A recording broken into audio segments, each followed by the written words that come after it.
Olá, boa noite. Bolsonaro anuncia general Fernando Azevedo e Silva para ministro da Defesa. O novo presidente disse agora há pouco que a pasta do Trabalho vai manter status de ministério. E no União Brasil desta terça-feira, 13 de novembro, você vai ver também. Com o desemprego, cresce o número de brasileiros que atuam por conta própria. As pessoas passam também a buscar alternativas de renda. O Hospital Universitário Walter Cantídio promove ações de alerta sobre diabetes. Ligações indesejadas. Decon Ceará realiza cerca de 4.500 bloqueios na lista anti-marketing. Para solicitar o não recebimento de marketing indesejado, o consumidor deve entrar no site do Decon Ceará. E tem ainda lona e picadeiro. Circo Escola no Grande Bom Jardim leva inclusão e cultura para a comunidade. Isso e muito mais a partir de agora no União Brasil, que já está no ar.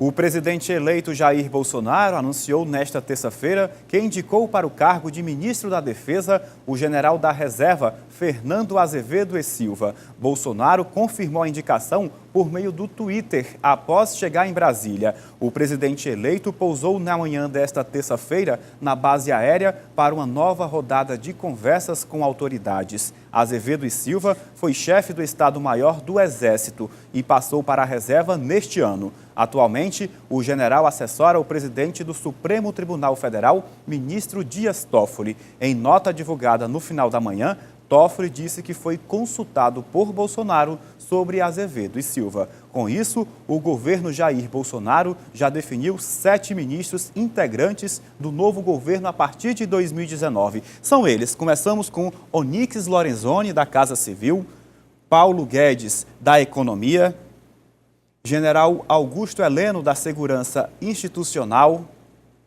Marcos Pontes, o astronauta, vai ser ministro da Ciência e Tecnologia. Sérgio Moro, juiz da Operação Lava Jato, vai assumir a pasta da Justiça e Segurança Pública. Tereza Cristina assume a pasta da Agricultura. E o general Fernando Azevedo e Silva, anunciado hoje à tarde para assumir o Ministério da Defesa. E as vendas do comércio caíram 1,3% e o setor tem o pior setembro desde o ano 2000. Os números do IBGE mostram ainda perda de ritmo na recuperação no setor e vendas estagnadas no terceiro trimestre. As vendas do comércio varejista brasileiro tiveram uma alta de 1,3% em setembro na comparação com agosto. De acordo com o IBGE, na comparação com setembro do ano passado, houve alta de 0,1%. O resultado é o pior setembro da série histórica da pesquisa, iniciada em 2000. Além disso, foi o resultado mais negativo desde março de 2017, quando houve queda de 1,9% na comparação com o mês imediatamente anterior. Os números do IBGE mostram perda de ritmo da recuperação no setor. Com a queda de setembro, o varejo passou a acumular alta de 2,3% no ano. Em 12 meses, o avanço desacelerou de 3,3% em agosto para 2,8% em setembro. A queda das vendas acontece após uma alta expressiva de 2% em agosto, resultado que foi revisado após leitura inicial de alta de 1,3% divulgada anteriormente. No consolidado do terceiro trimestre, o setor apresentou estagnação no comparativo com o trimestre anterior, após alta de 0,8% do segundo trimestre e de 1% nos primeiros 3 meses do ano. Já na comparação com o terceiro trimestre do ano passado, houve avanço de 1%. O resultado veio pior que o esperado pelo mercado.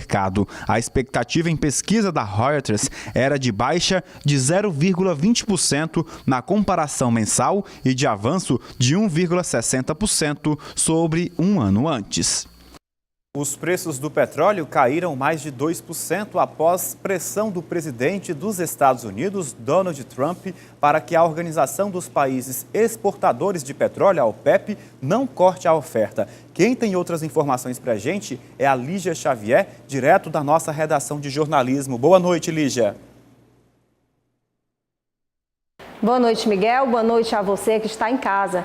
Isso mesmo, na última terça, os contratos futuros do petróleo recuavam mais de 2%, com o Brent abaixo de $70 por barril e o petróleo dos Estados Unidos abaixo dos $60. Após o presidente dos Estados Unidos, Donald Trump, pressionar a OPEP a não reduzir a oferta para sustentar o mercado. O petróleo Brent recuava 2,32%. Cotado a 68,49 por barril. O petróleo dos Estados Unidos caía 2,49%, cotado a 58,44 por barril.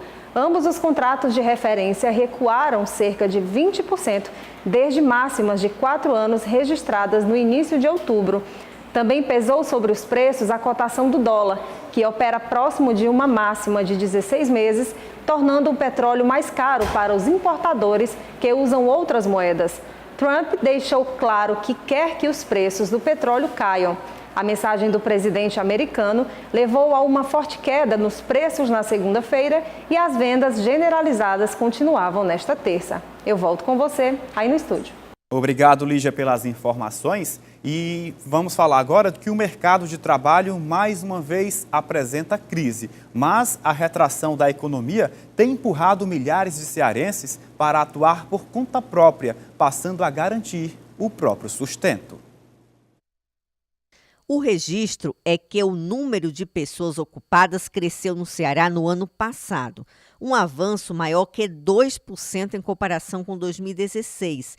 Isso significa cerca de 80 mil cearenses a mais no mercado. A Pesquisa Nacional por Amostra de Domicílios, 2012-2017, ela tem um retrato do mercado de trabalho no Ceará e no Brasil também, apontando as características adicionais desse mercado de trabalho, ou seja, além de mostrar como é que está o perfil dessa população ocupada, onde ela se aglutina nas atividades do setor econômico. A notícia não tão animadora é que o avanço das pessoas ocupadas no estado foi puxado pelo aumento dos trabalhadores por conta própria.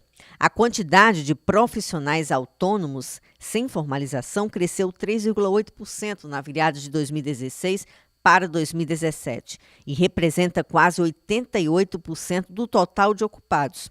Ao mesmo tempo, o total de pessoas com registro do Cadastro Nacional de Pessoa Jurídica deu um salto de 13% no mesmo período, passando de 108 mil para 123 mil. O analista de mercado de trabalho do IDT explica que o desemprego teve forte influência no aumento da informalidade no Ceará. As pessoas passam também a buscar alternativas de renda, de ocupação e renda, na medida em que o setor formal ele não está contratando, ou seja, a economia ela não está gerando postos de trabalho uma quantidade razoável para, pelo menos, amenizar esse problema do desemprego. José diz que foi a falta de oportunidade no mercado formal que o levou a vender nas ruas de Fortaleza. Segundo ele, para quem tem família, o jeito é se virar como pode. Estou 6 meses trabalhando aqui, me deram essa oportunidade, é só uma oportunidade provisória, Eu nunca tive assim a oportunidade pelo fato de não poder. Na época, os meus meninos eram pequenos e eu não podia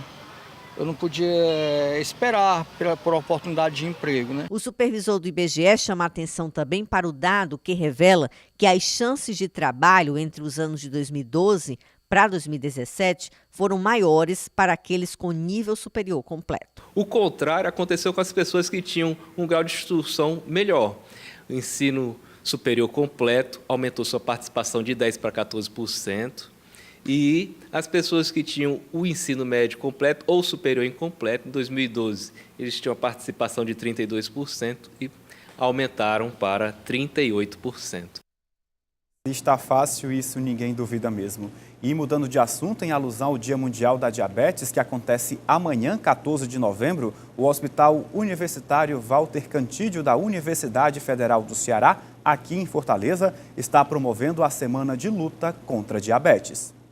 De hoje até o dia 22 de novembro, as unidades do Hospital Universitário Walter Cantídio e do Centro de Saúde da Família Anastácio Magalhães, no bairro Rodolfo Teófilo, em Fortaleza, estarão realizando ações que visam a prevenção e a conscientização da população sobre diabetes. As atividades elas são abertas ao público que estiver presente. Então a gente tem aqui funcionários do Hospital Universitário, pacientes, acompanhantes dos pacientes. Então quem estiver passando por perto pode participar. A dona Maura é paciente do hospital e aproveitou a ação de combate à diabetes para fazer a aferição da glicemia. Teste feito, uma pontinha no dedo e logo o resultado. Tudo ok. Eu achei bom, que eu não sabia como era que estava. E a senhora achou que foi um resultado bom para a sua idade? Achei.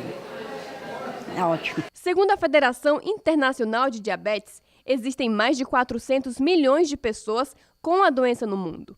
No Brasil, em 2017, cerca de 12 milhões e meio de pessoas já eram diabéticas. Estima-se ainda que durante o mesmo período, mais de 16 milhões de brasileiros tenham desenvolvido a doença, mas apenas 1/3 foi diagnosticado. Os sintomas são silenciosos. Diabetes é o nível de açúcar do sangue que está elevado, né? E essa hiperglicemia, que é esse açúcar do sangue elevado, a longo prazo, pode levar a muitas complicações da doença, como problemas de visão, problema nos rins, a dificuldade de cicatrização, o aumento do risco cardiovascular, ou seja, uma maior chance de desenvolver um AVC ou um infarto. A dona Lúcia descobriu que está com diabetes há 6 meses. Ela conta que após o diagnóstico, muita coisa mudou na rotina, começando por hábitos mais saudáveis. Melhorei também, que eu mudei mais os cardápios, né? Que é o pão, essas coisas. E atividade física? Só a caminhada. E é porque eu não posso fazer caminhada direto por causa da geoplastia. Entre as ações que acontecem na Semana de Luta contra a Diabetes, estão oficinas que abordam a quantidade de açúcar nos alimentos, boliche tira dúvidas da doença, avaliação de educadores físicos e dinâmica sobre os cuidados que um diabético deve ter com os pés. Cuidado para não se cortar, isso é bastante cuidado. Usar o calçado adequado, ortopédico e também fazer hidratação nos pés, enxugar bastante os pés, para não ter frieira, micose e também para não abrir nenhuma ferida, porque isso pode levar a fortes machucados e dificuldade de cicatrização. No próximo bloco, a pauta é política.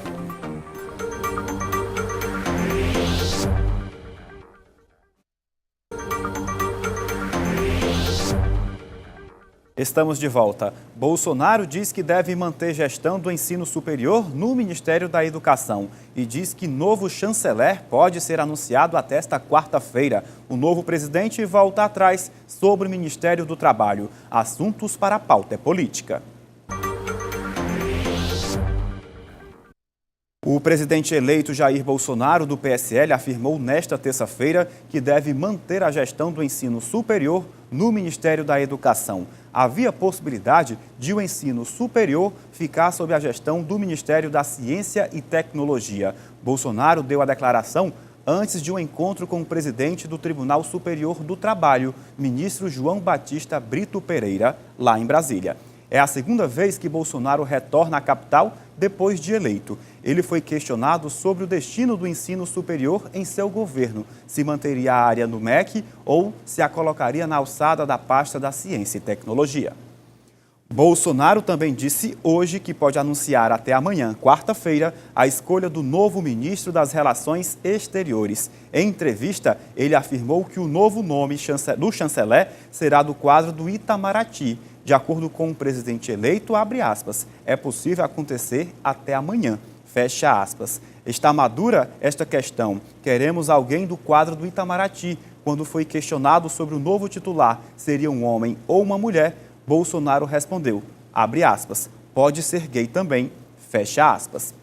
O presidente eleito afirmou também no final da tarde que a pasta do trabalho manterá status de ministério e não se tornará mais uma secretaria. Bolsonaro deu a declaração numa entrevista coletiva em Brasília, após ser questionado sobre o assunto. Na semana passada, o presidente eleito havia dito que a pasta do Trabalho perderia status ministerial e seria incorporada a algum ministério. A Assessoria de Exame de Contas Eleitorais e Partidárias do Tribunal Superior Eleitoral, o TSE, informou ao ministro Luiz Roberto Barroso ter encontrado inconsistências na prestação de contas da campanha do presidente eleito Jair Bolsonaro. Questionada sobre os problemas apontados pelos técnicos do TSE, a defesa informou que vai esclarecer todos os pontos até a próxima quinta-feira em manifestação oficial à Corte, comprovando a regularidade da arrecadação e dos gastos. Na semana passada, a campanha de Bolsonaro entregou ao TSE a prestação de contas. E mudando de assunto, você já recebeu alguma mensagem, e-mail ou ligação de empresas oferecendo produtos e serviços? Pois é, isso é rotina para muitos brasileiros que recebem diariamente esse marketing direto que, quando passa do limite, é caracterizado como marketing abusivo. E o DECON do Ceará vem atuando para combater a prática.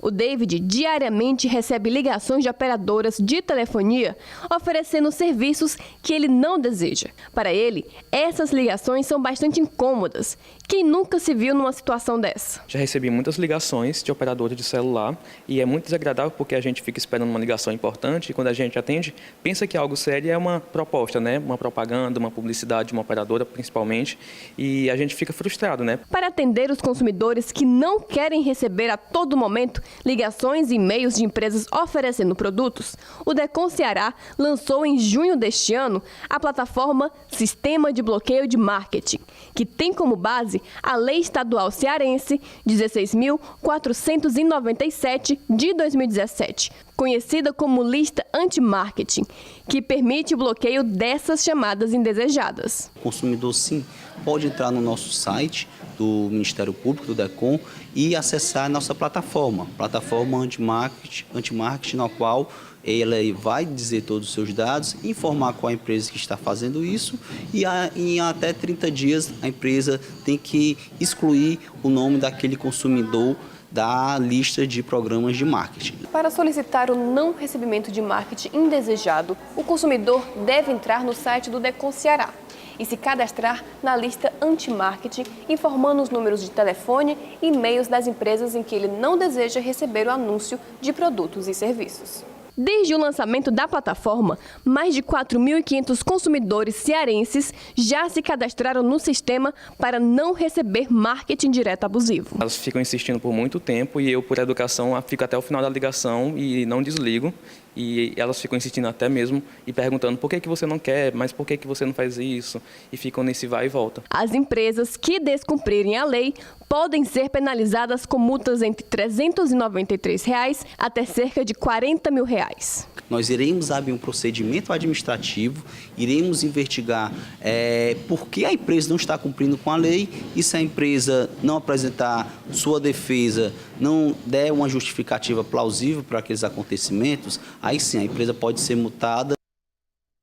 Os trabalhadores brasileiros nascidos no mês de novembro, que atuaram por pelo menos 30 dias no ano passado, com remuneração média de até 2 salários mínimos, poderão sacar a partir da próxima terça-feira, dia 20, o abono salarial do Programa de Integração Social, o PIS 2018-2019. No caso dos servidores inscritos no PASEP, que é o Programa de Formação do Patrimônio do Servidor Público, os valores serão liberados na semana que vem para os profissionais com remuneração mensal média de até 2 salários mínimos, com benefícios de número final 4.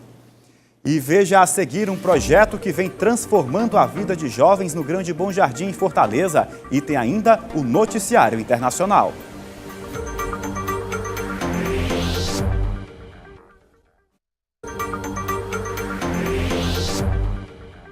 Voltamos. O programa Circo Escola, mantido pela Secretaria do Trabalho e Desenvolvimento Social do Ceará, completou 27 anos em outubro. Atualmente, a iniciativa atende 500 crianças e adolescentes em 2 comunidades carentes de Fortaleza. A repórter Fernanda Aires e a cinegrafista Cibele Gomes mostram pra gente o dia a dia do Circo Escola Bom Jardim.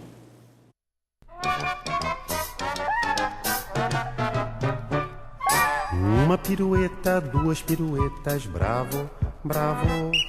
Ao longo de 27 anos, a tenda colorida é palco de verdadeiros talentos circenses. Os jovens têm entre 6 e 17 anos de idade e são cheios de habilidades, seja no alto, quando enrolados nos tecidos esvoaçantes, no malabarismo com panos ou mesmo no equilíbrio nas pernas de pau. E olha só, alguns pulam até corda com essas pernas. O programa Circo Escola acontece em 2 comunidades de Fortaleza, no Conjunto Palmeiras e no Bom Jardim, que recebeu a nossa visita. Nossa pretensão não é formar artista, e sim cidadãos conscientes dos seus direitos e deveres. Em todo o programa são beneficiados 500 jovens, mas no Bom Jardim, hoje, 200 crianças e adolescentes estão participando das atividades do Circo Escola. São jovens como o Igor, ele que se aventurava nos tecidos no passado, porque hoje é universitário e reconhece que as atuais conquistas são resultados do que aprendeu no local. A gente aprende conceitos como trabalho em equipe, a convivência com outras pessoas de outros estilos de vida, outras culturas.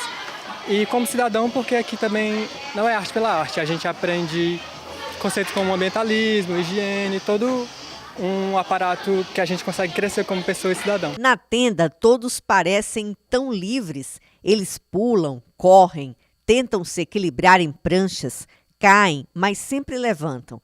Melhores, mais experientes. E dali por diante se tornam o que quiserem no futuro. Letícia, que entrou no programa com 6 anos, decidiu ir para a universidade, mas também dá aulas no circo. Motivou bastante.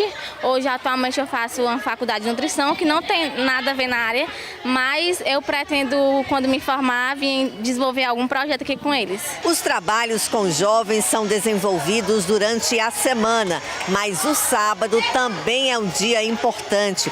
Fica reservado para outro ofício da coordenação, que é o de telefonar para as casas dos alunos que faltaram às aulas e agendar visitas às famílias. Isso é o acompanhamento da realidade de perto de cada criança e adolescente atendida pelo projeto.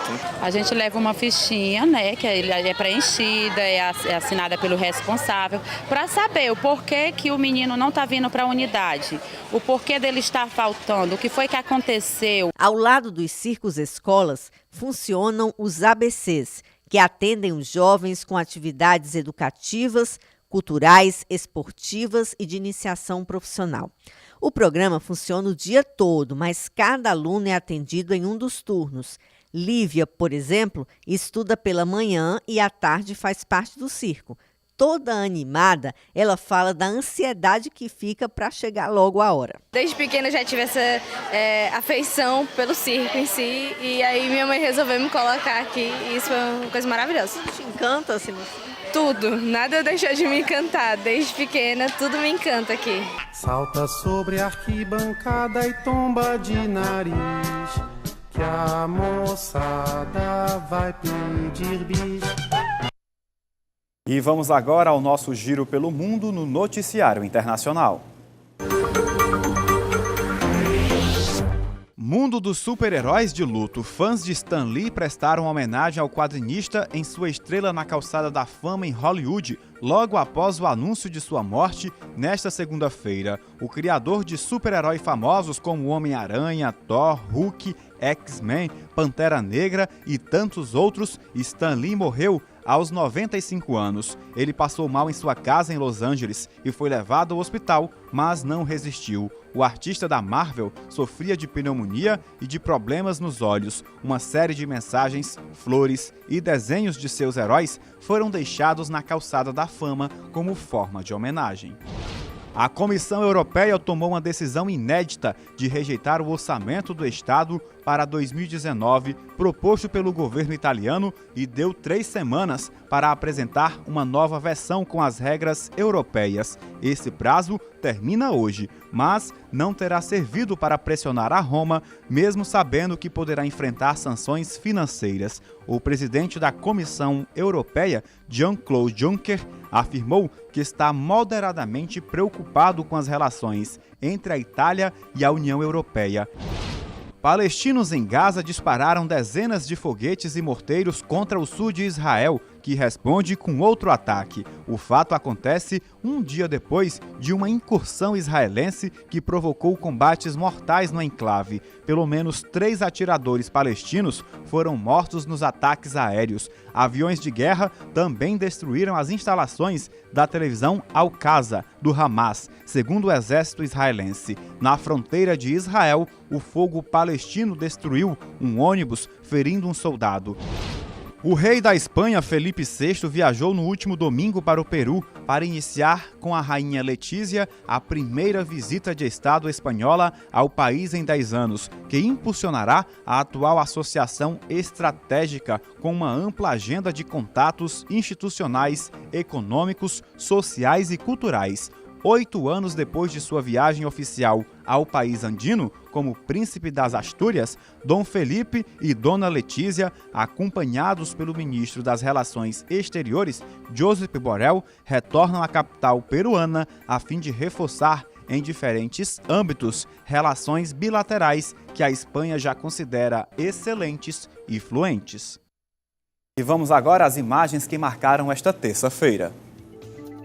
Deputados da comissão especial que analisa o projeto Escola Sem Partido bateram boca durante sessão que votaria o novo teto da proposta nesta terça-feira. O deputado delegado Éder Mauro, do PSD do Pará, chegou a recomendar um remédio para a deputada Alice Portugal, do PCdoB da Bahia, para ela se acalmar.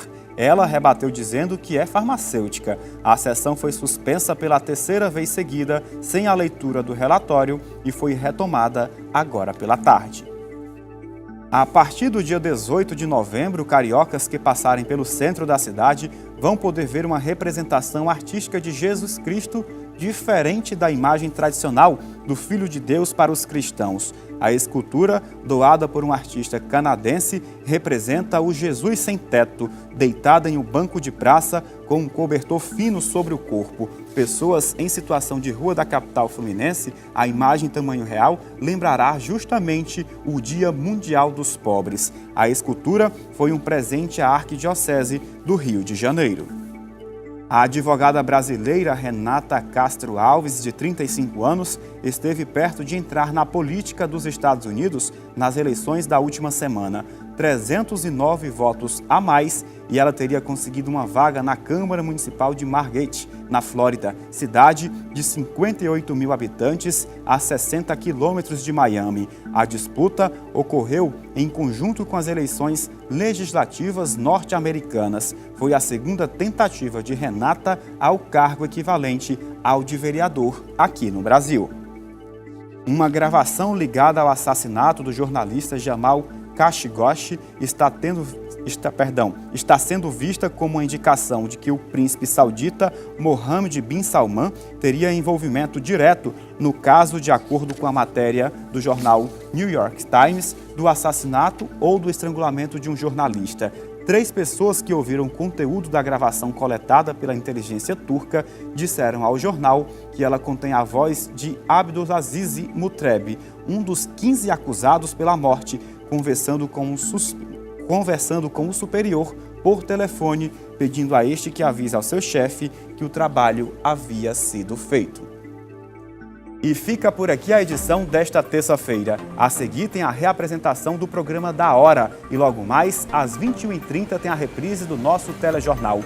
Para você do estado do Rio Grande do Norte, você fica agora com o jornal Aqui Notícias da TV União Natal. Uma ótima noite a todos e até amanhã. União Brasil, informação além da notícia.